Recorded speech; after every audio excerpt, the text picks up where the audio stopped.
there's really only one obstacle, and that's one's ego. And the ego has to do, there's a lot of things regarding ego, like laziness, boredom, tiredness. I can't do it. I won't do it. It's too hard. Like, I'm not good enough. There's so many statements that the ego makes that put roadblocks. So then our ego becomes our only big roadblock.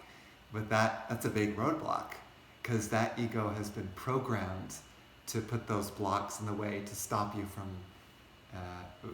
progressing quickly on your spiritual path. So then the other part of it is purifying one's ego. And that just means going against kind of what the ego would normally. So if the ego is feeling quite lazy today, then you say, well, I'm not going to follow that lazy energy. I'm going to go out on a run, or I'm going to go out and do my yoga practice on the grass or something, or I'm going to go on a walking meditation. Something that breaks through the tiredness and laziness of the ego. And by the way, that really works. The ego is giving you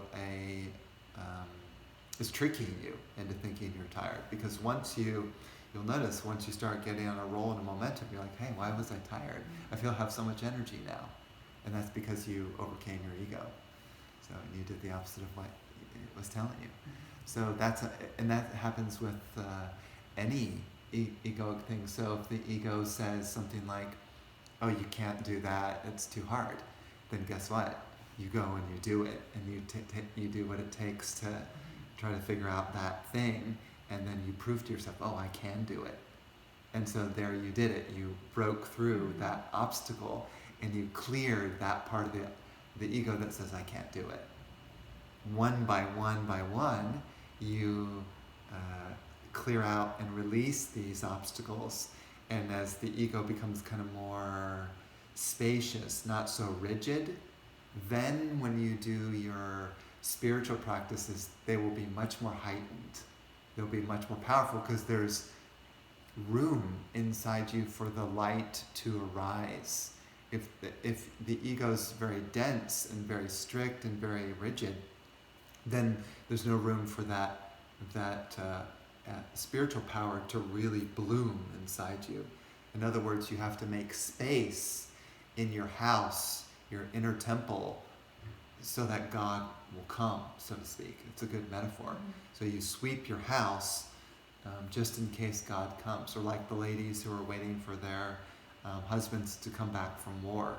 And every day they don't know whether if they're gonna come back or not, and what day they're gonna come. So every day they sweep the house and make everything look nice, just in case the husband comes back, so they can greet them with a beautiful, clean home, right? So similarly, we do the same thing. We cleanse our negativities and our egoic tendencies and our issues and all that to make room just in case God wants to visit us today. So, just like that, a metaphor. It's a metaphor. And so then you have a reason, a context for working at. It's not just this discipline. It's so hard, because it's easy to get into that. Oh, I just wanted to do this because it's hard and something.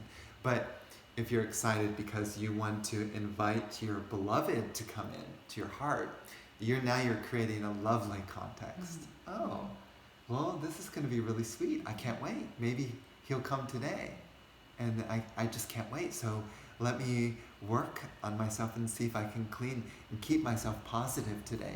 Like you're excited to do it, as opposed to dreading or trying to push through it. You have a certain reason why you're following the path, a certain excitement, a certain motivation.